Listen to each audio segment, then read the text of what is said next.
আসসালামু আলাইকুম। এটিএন বাংলার সংবাদে সবাইকে স্বাগত জানাচ্ছি। আমি নাইম ফাথুম মুবিন। শুরুতে বিআরবি কেবলস সংবাদ শিরোনাম। ফেব্রুয়ারির নির্বাচনে বিএনপির বিজয় ঠেকাতে কিছু রাজনৈতিক দল নতুন শর্ত দিয়ে পরিস্থিতি ঘোলাটে করার চেষ্টা করছে, অভিযোগ তারেক রহমানের।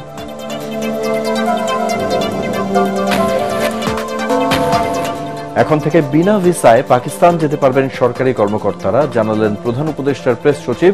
ভিসা অব্যাহতি চুক্তি সই।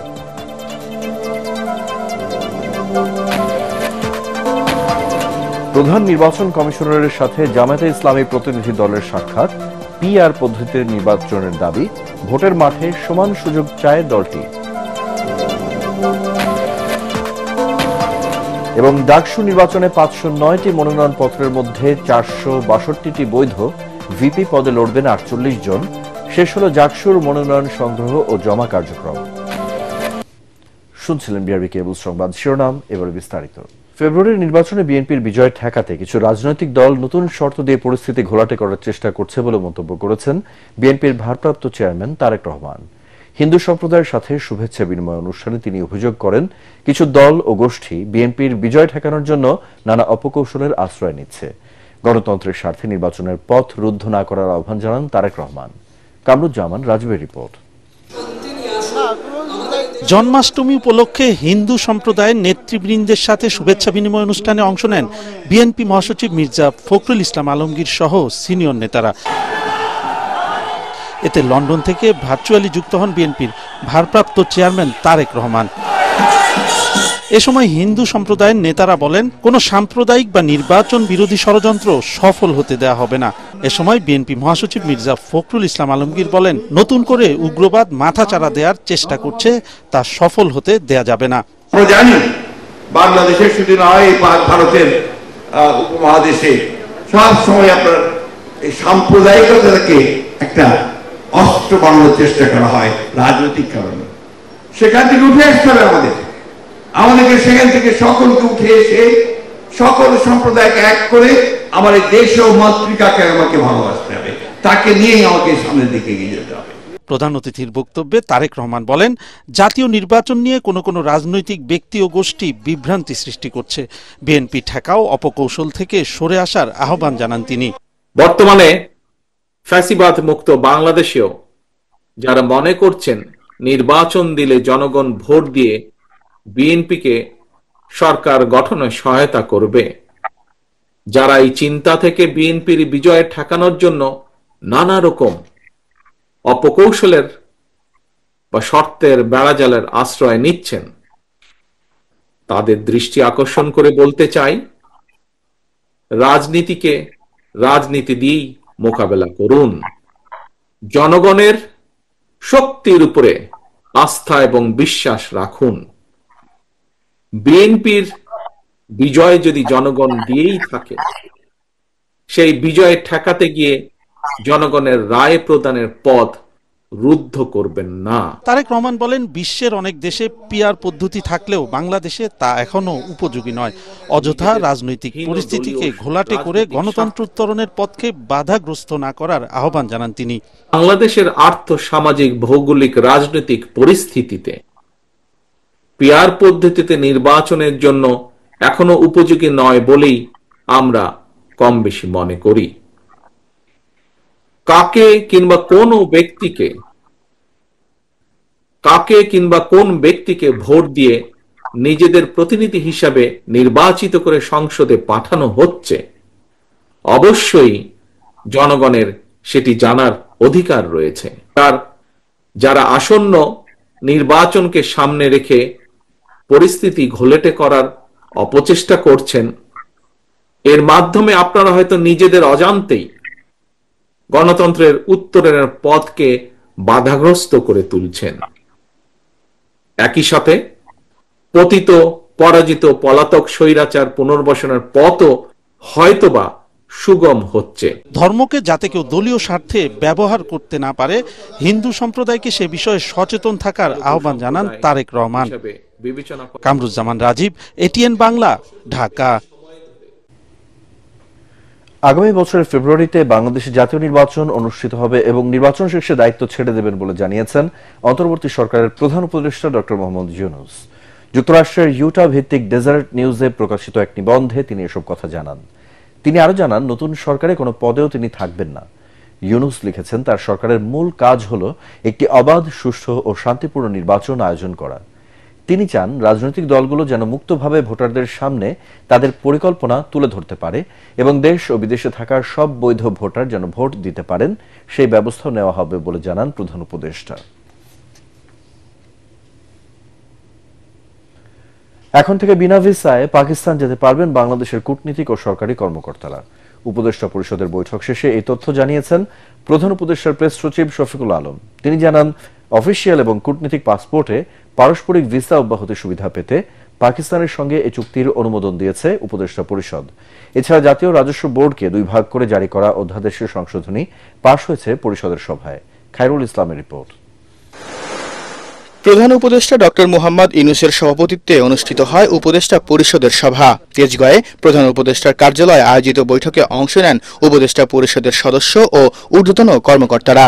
পরে ফরেন সার্ভিস একাডেমিতে সংবাদ সম্মেলনে বৈঠকের বিভিন্ন সিদ্ধান্তের কথা জানান প্রধান উপদেষ্টার প্রেস সচিব শফিকুল আলম। জানান, প্রথমবারের মতো বিনা ভিসায় 5 বছরের জন্য পাকিস্তান ও বাংলাদেশের কূটনৈতিক ও সরকারি কর্মকর্তারা সফর করতে পারবেন 2 দেশে। এইরকম চুক্তি আমরা আরো 31টা দেশের সাথে করেছি। এই চুক্তিটা হবে 5 বছরের জন্য। এর ফলে যারা আমাদের গভর্নমেন্টের যারা ডিপ্লোম্যাটিক পাসপোর্ট হোল্ড করছেন বা যারা অফিসিয়াল পাসপোর্ট হোল্ড করছেন, তারা এখন বিনা ভিসায় পাকিস্তান সফর করতে পারবেন এবং একইভাবে পাকিস্তানের যারা অফিসিয়াল পাসপোর্ট হোল্ড করছেন বা যারা পাকিস্তানের কূটনীতিক ভিসা পাসপোর্ট হোল্ড করছেন, তারাও বাংলাদেশে সফর করতে পারবেন উইদাউট এনি ভিসা। প্রেস সচিব আরো জানান, জাতীয় রাজস্ব বোর্ড এনবিআরকে 2 ভাগ করে জারি করা অধ্যাদেশের সংশোধনীয় পাশ হয়েছে উপদেষ্টা পরিষদের বৈঠকে। যে কোনো ক্যাডার থেকে 2 উইং এর সচিব নিয়োগ দেওয়া যাবে বলেও জানান তিনি। এনবিআর এর ক্ষেত্রে যেটা হচ্ছে যে কোনো ক্যাডার থেকে আনতে পারবেন যিনি সচিব হবেন। 2টা উইং তো সেটা, বাট সেক্ষেত্রে আমরা দেখছি হলো তার যোগ্যতা, অভিজ্ঞতা এবং তাকে ন্যায্যতার ভিত্তিতে তাই সিলেকশনটা হবে। তিনি আরো জানান, 10টি সংস্কার কমিশনের 367 সংস্কার প্রস্তাব দ্রুত বাস্তবায়নের সিদ্ধান্ত নিয়েছে অন্তর্বর্তীকালীন সরকার। 10টা কমিশনের যে সংস্কার, এটাই আমরা বাস্তবায়ন করছি না। এছাড়াও প্রত্যেকটা মিনিস্ট্রি তারা সবাই স্বপ্রণোদিত হয়ে এবং নিজেরা আইডেন্টিফাই করে অনেকগুলো কাজ করেছেন। আমরা আপনাদের কাছে আহ্বান করব, প্রত্যেকটা মিনিস্ট্রির সাথে আপনারা যদি যোগাযোগ করেন, তারা আপনাদেরকে এই লিস্টগুলো প্রোভাইড করতে পারবেন কতগুলো কাজ হয়েছে। এ সময় বিগত সরকারের দুর্নীতির ইস্যু তুলে ধরে প্রেস সচিব বলেন, শেখ হাসিনার আমলে সবচেয়ে বেশি চুরি হয়েছে বিদ্যুৎ খাতে। গত গভর্নমেন্ট তার যারা পছন্দের যারা বিজনেসম্যান তাদেরকে চুরির লাইসেন্স দিয়েছিলেন। খায়রুল ইসলাম, এটিএন বাংলা, ঢাকা। পাওয়ার প্ল্যান্টের চুক্তির মাধ্যমে বাংলাদেশের সাথে বাণিজ্য বাড়াতে চায় পাকিস্তান। দেশটির বাণিজ্য মন্ত্রী জাম কামাল খানের সাথে বৈঠক শেষে কথা জানান বাণিজ্য উপদেষ্টা শেখ বশির উদ্দিন। এ লক্ষ্যে ট্রেড ইনভেস্টমেন্ট কমিশনকে আরও কার্যকর করা হবে বলে জানান তিনি। উপদেষ্টা বলেন, জনস্বার্থে যে কোনো দেশের সাথে সম্পর্ক বাড়াবে বাংলাদেশ। এতে অন্য কোনো দেশ নাখোশ হবে কিনা সে বিবেচনা করছে না সরকার। 4 দিনের সফরে বুধবার বাংলাদেশে আসেন পাকিস্তানের বাণিজ্য মন্ত্রী। এই সফরে বেশ কয়েকটি সমঝোতা চুক্তি হবার কথা রয়েছে। ধন্যবাদ আপনাদেরকে।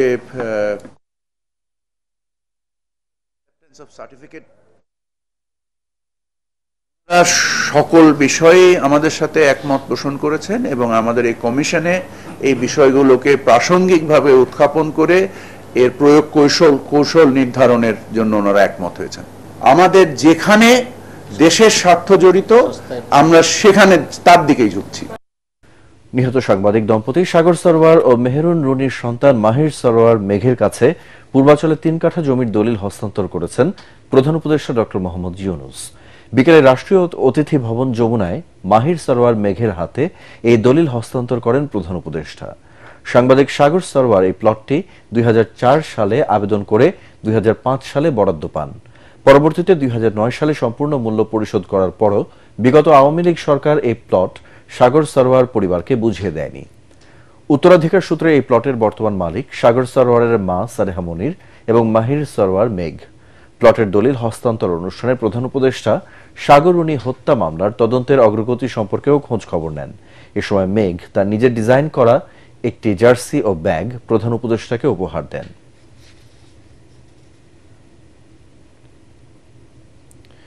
সুষ্ঠু নির্বাচনের স্বার্থে আগামী নির্বাচনে পিআর পদ্ধতিতে ভোট অনুষ্ঠানের দাবি জানিয়েছে জামায়াত ইসলাম বাংলাদেশের সহকারী সেক্রেটারি জেনারেল হামিদুর রহমান আজাদ। দুপুরে আগারগাঁওয়ে প্রধান নির্বাচন কমিশনার এএমএম নাসির উদ্দিনের সাথে সাক্ষাৎ শেষে এই কথা জানান তিনি। এ সময় সীমানা নির্ধারণ, জটিলতা নিরসন ও নির্বাচনে সবার জন্য সমান সুযোগ সৃষ্টির দাবি জানান এই জামায়াত নেতা।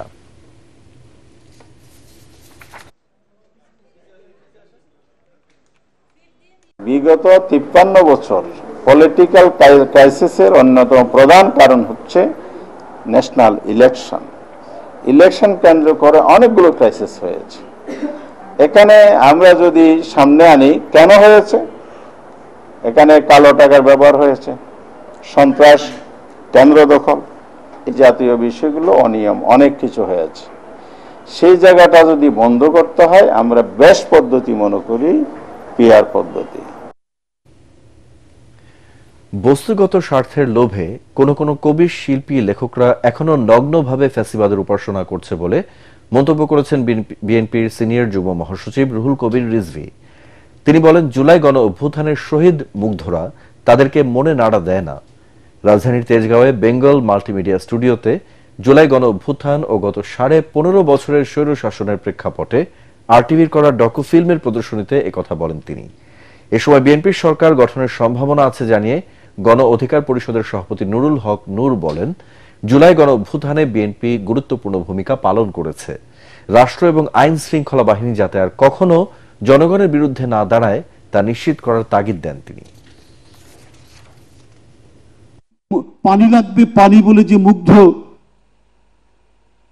তার আরেক বন্ধুর জন্য গুলি খেতে খেতে তবুও পানি নিয়ে যাচ্ছে, এইটা এই সমস্ত অভিনয় শিল্পী, কবি, সাহিত্যিকদের মনকে এতটুকু নাড়া দেয়নি। এরা বোধহয় তাদের ওই অনুভূতির জায়গাটা বিসর্জন দিয়েছে। এদের অনেককেই রানওয়ের পাশে, যেটা একেবারেই বেআইনি, সেখানে তাদেরকে প্লট দেওয়া হয়েছে। অর্থাৎ বস্তুগত স্বার্থের লোভে এরা নগ্নভাবে ফ্যাসিবাদের উপাসনা করেছে। ঢাকা বিশ্ববিদ্যালয়ের কেন্দ্রীয় ছাত্র সংসদ ডাকসু নির্বাচনে 509টি মনোনয়নপত্রের মধ্যে প্রাথমিক বাছাইয়ে 462টি বৈধ এবং 47টি মনোনয়নপত্র ত্রুটিপূর্ণ বলে জানিয়েছেন chief returning officer Jasim Uddin. সন্ধ্যায় বিশ্ববিদ্যালয়ের সিনেট ভবনে সংবাদ সম্মেলনে কথা বলেন তিনি। এবারের ডাকসু নির্বাচনে ভিপি পদে 48, জিএস পদে 19 এবং এজিএস পদে প্রতিদ্বন্দ্বিতা করবেন 28 জন প্রার্থী। এছাড়া বিশ্ববিদ্যালয়ের 18টি হলে 13টি পদের জন্য প্রতিদ্বন্দ্বিতা করবেন 1108 জন প্রার্থী। ত্রুটিপূর্ণ মনোনয়নপত্র সংশোধনের শেষ সময় 23 আগস্ট, যা পর্যালোচনা করা হবে 24 আগস্ট। মোট 462 জন ছাত্র ছাত্রী ঢাকা বিশ্ববিদ্যালয়ের কেন্দ্রীয় ছাত্র সংসদ নির্বাচনের বিভিন্ন পদে প্রতিদ্বন্দ্বিতা করার জন্য মনোনয়নপত্র বৈধ প্রার্থী হিসাবে প্রাথমিকভাবে আমরা সিদ্ধান্ত দিয়েছি। 1108 জন প্রার্থী এই 18টি হলে 13টি পদের এগেইনস্টে প্রতিদ্বন্দ্বিতা করবেন। ডাকসু নির্বাচনকে কেন্দ্র করে উৎসব মুখর পরিবেশ বিরাজ করছে ক্যাম্পাসে। আনুষ্ঠানিক প্রচার প্রচারণা শুরু না হলেও জনসংযোগে ব্যস্ত সব প্রার্থী। তারা বলছেন, দলকানা ছাত্র শিক্ষক দিয়ে বিশ্বমানের শিক্ষা কার্যক্রম পরিচালনা সম্ভব নয়। এদিকে পূর্ণাঙ্গ প্যানেল ঘোষণা করেছে উমামা ফাতেমার নেতৃত্বাধীন স্বতন্ত্র শিক্ষার্থী ঐক্য। চূড়ান্ত তালিকা প্রকাশ করা হবে 26 আগস্ট। মিজান শাহজাহানের রিপোর্ট। ডাকসু নির্বাচনে 25 আগস্ট পর্যন্ত প্রার্থিতা প্রত্যাহার করা যাবে। পরদিন চূড়ান্ত তালিকা প্রকাশিত হওয়ার পর শুরু হবে আনুষ্ঠানিক প্রচার প্রচারণা। তবে থেমে নেই প্রার্থীরা। ঢাকা বিশ্ববিদ্যালয়ের মধুর ক্যান্টিনের সামনে ভিড় করছেন তারা। যে জিনিসগুলো আমাদের ইশতেহারে আসতে যাচ্ছে, গণরম গেস্টরম কালচার চিরতরে এই ঢাকা বিশ্ববিদ্যালয়ের মাটি থেকে মূলোৎপাটন করা হবে। ক্যান্টিনে ফাও খাওয়া থেকে শুরু করে রাজনৈতিক যে অপসংস্কৃতিগুলো ছিল বিরাজমান, সেই রাজনৈতিক অপসংস্কৃতিগুলো চিরতরে মূলোৎপাটন করা হবে। প্রার্থীরা বলেন, শিক্ষার্থীদের কল্যাণে কাজ করতে চান তারা। অ্যাক্টিভিজম কি মূল্যায়ন করবে, দল মেইন না। কার কি কাজ আছে, কার লড়াই সংগ্রাম আছে, কারা স্টুডেন্টদের পক্ষে এত বছর কথা বলে আসছে, কারা অধিকার আদায়ে কাজ করছে, কার কোন কোন কাজ আছে সেটার বিষয়ে বিবেচনা করবে। ঢাকা ইউনিভার্সিটির শিক্ষার্থীরা অনেক মেধাবী, তারা একটা ভোট দেওয়ার আগে 100 বার চিন্তা করবে যে কারে দেওয়া উচিত, কারা আমাকে প্রতিনিধিত্ব করতে পারবে। আমি কোনো রাজনৈতিক এজেন্ডা বাস্তবায়ন করার জন্য আসিনি, আমি দাঁড়িয়েছি আমার ভাই এবং আমার মাতৃতুল্য বন্ধুদের অধিকার নিয়ে কথা বলার জন্য। বিশ্ববিদ্যালয়ের প্রশাসন অনাবাসিক শিক্ষার্থীদের ক্ষেত্রে অনেক বেশি অনীহা এবং তাদের দায়িত্ববোধের জায়গা থেকে তারা অনেক বেশি গাফিলতি আমি লক্ষ্য করেছি। আমি যদি নির্বাচিত হতে পারি আমি চেষ্টা করব যে এই জায়গাটা থেকে আমি যে বিষয়গুলো অসঙ্গতি দেখেছি সেগুলোকে ফাইন্ড আউট করে বিশ্ববিদ্যালয়ের যে শিক্ষার্থী রয়েছে অনাবাসিকে তাদের মাধ্যমে আমি এই সমস্যাগুলো সমাধান করার চেষ্টা করব। এদিকে অপরাজয় বাংলার পাদদেশে স্বতন্ত্র শিক্ষার্থী ঐক্য নামে প্যানেল ঘোষণা করেন বৈষম্য বিরোধী ছাত্র আন্দোলনের সাবেক মুখপাত্র উমামা ফাতেমা। জিএস পদে আছেন আলসাদি ভুইয়া আর এজিএস পদে জাহেদ আহমদ। তো দুঃখজনক হোক বা যাই হোক, এই অভ্যুত্থানের প্ল্যাটফর্মের মধ্যে দিয়ে আমরা সবাই ওই পরিবর্তনের আকাঙ্ক্ষাটা ছিল বলেই ওই অভ্যুত্থানের প্ল্যাটফর্মের সাথে আমি নিজেকে যুক্ত করেছিলাম এবং অত্যন্ত গুরুত্বপূর্ণ একটি পদে আমি আসীন ছিলাম। এবং যখন আমি দেখেছি যে আসলে সম্ভব হচ্ছে না, 5 আগস্ট পরবর্তীতে যে পরিবর্তনের স্বপ্ন আমরা দেখছি সেটা নানানভাবে আসলে পকেটভুক্ত হচ্ছে, তখন আমি আসলে থাকতে পারিনি, আমি এই প্ল্যাটফর্ম থেকে বের হয়ে আসি। ছাত্র রাজনীতি নিয়ে পক্ষে বিপক্ষে নানা যুক্তি দেখালেও শিক্ষাঙ্গনে লেখাপড়ার সুষ্ঠু পরিবেশ ও মানসম্পন্ন শিক্ষা ব্যবস্থা গড়ে তোলার পক্ষে সব শিক্ষার্থীরা। তবে শিক্ষক রাজনীতির পক্ষে নন বেশিরভাগ শিক্ষার্থী। তারা বলছেন শিক্ষকরা সাদা, লাল, নীল, গোলাপি নানা দলে বিভক্ত হয়ে রাজনৈতিক দলের লেজুরবৃত্তি করলে সম্মান ক্ষুণ্ণ হয়। মিজান শাহজাহান, এটিএন বাংলা, ঢাকা বিশ্ববিদ্যালয়। জাহাঙ্গীরনগর বিশ্ববিদ্যালয়ের কেন্দ্রীয় ছাত্র সংসদ জাকসু নির্বাচনে 273 জন এবং হল সংসদে 467 জন মনোনয়ন ফর্ম জমা দিয়েছে। জাকসু নির্বাচনের সদস্য সচিব বিশ্ববিদ্যালয়ের প্রক্টর অধ্যাপক একেএম রাশিদুল আলম সংবাদ সম্মেলনে এসব তথ্য জানান। ক্যাম্পাসে বিপুল উৎসাহ উদ্দীপনার মধ্য দিয়ে শেষ হল জাকসুর মনোনয়নপত্র সংগ্রহ ও জমা দেওয়ার সময়সীমা। সাভার প্রতিনিধিকে সাথে নিয়ে রিপোর্ট করছেন মনির হোসেন তপু। জাকসুর কেন্দ্রীয় নির্বাচনে 299 জন মনোনয়ন ফর্ম সংগ্রহ করলেও শেষ পর্যন্ত জমা দিয়েছেন 273 জন। আর হল সংসদ নির্বাচনে 504টি মনোনয়ন ফর্মের বিপরীতে জমা পড়েছে 467টি। বৃহস্পতিবার দুপুর 2টা পর্যন্ত প্রার্থীরা মনোনয়নপত্র সংগ্রহ করতে পারেন। বিকেল 4টা পর্যন্ত তা জমা নেওয়া হয়। বহুল প্রতীক্ষিত এই নির্বাচনকে ঘিরে ক্যাম্পাস জুড়ে উৎসবের পরিবেশ। এদিকে ভোটার তালিকায় ছাত্রত্ব বাতিল, বহিষ্কৃত ছাত্রলীগ কর্মী ভর্তি বাতিল করে বিদেশ চলে গেছেন এমন শিক্ষার্থীর নাম থাকায় ক্ষোভ প্রকাশ করেছেন সাধারণ শিক্ষার্থীরা। কোন প্রকার পেশি শক্তি বলেনি নির্বাচন আমরা দেখতে চাই। তারই পরিপ্রেক্ষিতে বিশ্ববিদ্যালয় কর্তৃপক্ষ দেশপ্রেমিক সেনাবাহিনীকে স্ট্রাইকিং ফোর্স হিসেবে নির্বাচনের পূর্বের দিন, নির্বাচনের দিন এবং নির্বাচনের পরের দিন সহযোগিতা করার জন্য অনুরোধ করেছে। নির্বাচনে আনুষ্ঠানিকভাবে ছাত্রদল ও ছাত্র শিবির প্যানেল ঘোষণা করেছে। এদিকে গণতন্ত্র ছাত্র সংসদ শিক্ষার্থী ঐক্য ফোরাম নামে প্যানেল ঘোষণা করে। বিপি পদে মনোনয়নপত্র জমা দিয়েছেন জাহাঙ্গীরনগর বিশ্ববিদ্যালয়ের ছাত্র শিবিরের অন্যতম সদস্য আরিফুল্লাহ আদিব। জিএস পদে মনোনয়নপত্র দাখিল করেছেন বাংলাদেশ ইসলামী ছাত্র শিবির জাহাঙ্গীরনগর বিশ্ববিদ্যালয় শাখার অফিস ও প্রচার সম্পাদক মাজহারুল ইসলাম। ছাত্রদলের প্যানেলে একই পদে একাধিক ফর্ম জমা দিলেও সময় মতো তা প্রত্যাহার করা হবে বলে জানান সংগঠনের নেতারা। 28 আগস্ট পর্যন্ত মনোনয়নপত্র প্রত্যাহারের সুযোগ থাকছে এবং প্রার্থীদের চূড়ান্ত তালিকা প্রকাশ করা হবে 29 আগস্ট। ঘোষিত তফসিল অনুযায়ী আগামী 11 সেপ্টেম্বর অনুষ্ঠিত হবে জাকসু নির্বাচন এবং হল সংসদ নির্বাচন। Bureau report, ATN Bangla. Coaching সেন্টারে আইডি কার্ড নিয়ে দ্বন্দ্বের ঘটনাকে কেন্দ্র করে ঢাকা কলেজ ও সিটি কলেজের শিক্ষার্থীদের মধ্যে সংঘর্ষের ঘটনা ঘটেছে। দুপুরে দুই পক্ষের সংঘর্ষে মিরপুর রোড নিউ মার্কেট এলাকা রণক্ষেত্রে পরিণত হয়। সংঘর্ষে দুই প্রতিষ্ঠানের বেশ কয়েকজন শিক্ষার্থী আহত হয়। পরে পুলিশ এসে পরিস্থিতি নিয়ন্ত্রণে আনে। চলতি বছরের দুই কলেজের শিক্ষার্থীদের মধ্যে এ নিয়ে চতুর্থবারের মতো সংঘর্ষের ঘটনা ঘটল। আমরা এটা পার্মানেন্ট একটা সলিউশন চাই যে দুই পক্ষে যে মাঝে মাঝে যে অবস্থা, তারা দুই পক্ষ দুইটাই কলেজ এবং দুইটাই হচ্ছে সুনামধন্য কলেজ।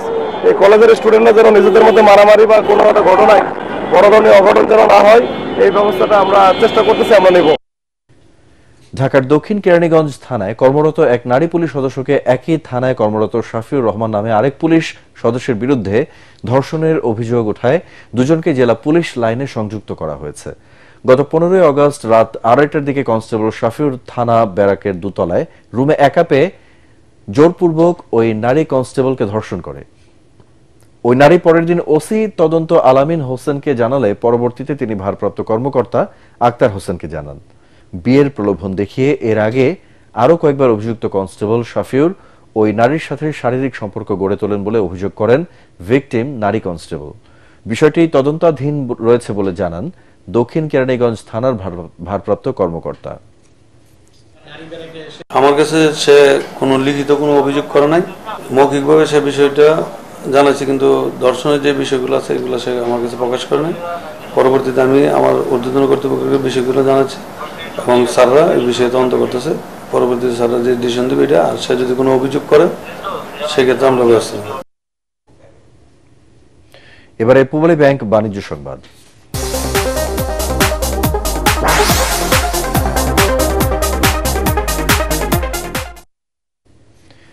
ই কমার্স প্রতিষ্ঠান ই ভ্যালি বন্ধ হওয়ার সময় গ্রাহকদের যে টাকা নগদের কাছে জমা ছিল তার অধিকাংশই যথাযথ প্রক্রিয়া অনুসরণ করে ফেরত দেওয়া হয়েছে বলে জানিয়েছে প্রতিষ্ঠানটি। এক বিজ্ঞপ্তিতে নগদ জানায় 2021 সালের অক্টোবর মাসে বন্ধ হওয়ার সময় ই ভ্যালির পাওনাদার গ্রাহকদের মোট 17,69,33,000-এর বেশি টাকা নগদের কাছে জমা ছিল। এর মধ্যে 12,83,12,780 টাকা, 24,000 টাকা 630 জন গ্রাহককে ফেরত দেওয়া হয়েছে। এ বিষয়ে নগদের chief commercial officer Mohammad Shahin Sarwar Bhuiyan বলেন, নগদের সিস্টেমে ই ভ্যালি গ্রাহকদের যে পরিমাণ টাকা জমা রয়েছে তা ফেরত দেওয়ার জন্য নগদ সবসময় প্রস্তুত রয়েছে। এবারে আল আরাফা ইসলামী ব্যাংক অর্থ সংবাদ।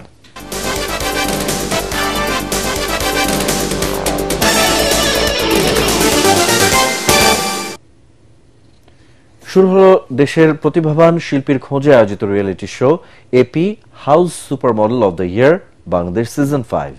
বিকালে রাজধানীর কচিকাঁচা মেলা অডিটোরিয়ামে আয়োজিত অডিশন পর্বে অংশ নেন 120 জন প্রতিযোগী। প্রথম পর্বের যাচাই বাছাই শেষে এই 120 জনের মধ্যে 45 জনকে ইয়েস কার্ড দেয় বিচারক প্যানেল। আয়োজনটিতে নারী ও পুরুষ ছাড়াও তৃতীয় লিঙ্গের প্রতিযোগীরাও অংশ নেন। রিয়েলিটি শোটিতে চলচ্চিত্র পরিচালক ও প্রযোজক সাদেক সিদ্দিকী, গাজী আপেল মাহমুদ, চলচ্চিত্র শিল্পী ও বিউটি এক্সপার্ট নাহিদা আশরাফ আন্না, সিজন 4 চ্যাম্পিয়ন মডেল ও নারী উদ্যোক্তা মিরিন সোমা সহ জনপ্রিয় মডেল, কোরিওগ্রাফাররা বিচারক হিসেবে অংশ নেন। এ পর্বের শুরুতেই খেলার খবর।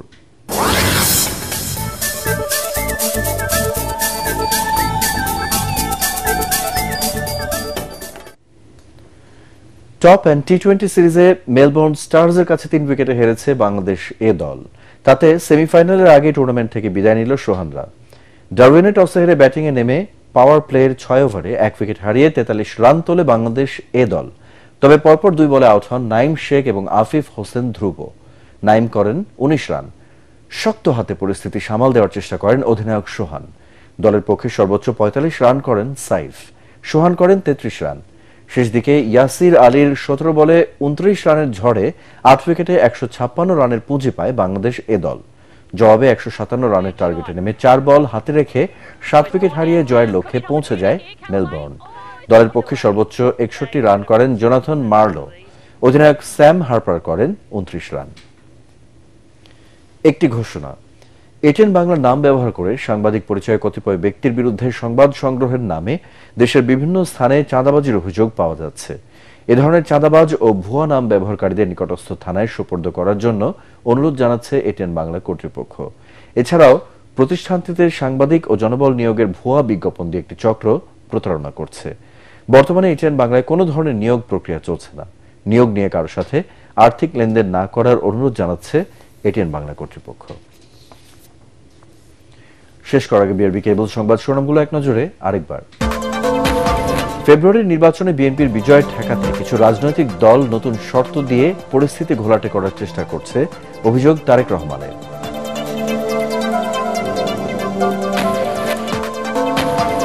এখন থেকে বিনা ভিসায় পাকিস্তান যেতে পারবেন সরকারি কর্মকর্তারা, জানালেন প্রধান উপদেষ্টার প্রেস সচিব। ভিসা অব্যাহতি চুক্তি সই।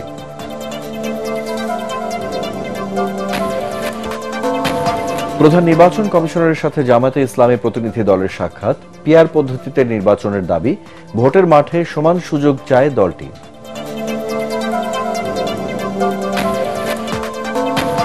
এবং ডাকসু নির্বাচনে 509টি মনোনয়নপত্রের মধ্যে 462টি বৈধ, ভিপি পদে লড়বেন 48 জন। শেষ হল ডাকসুর মনোনয়ন সংগ্রহ ও জমা কার্যক্রম। পরবর্তী সংবাদ দেখার আমন্ত্রণ জানিয়ে এখনকার মতো শেষ করছি। এটিএন বাংলার সংবাদ ইউটিউবে দেখতে ব্রাউজ করুন youtube/এটিএন বাংলা নিউজ।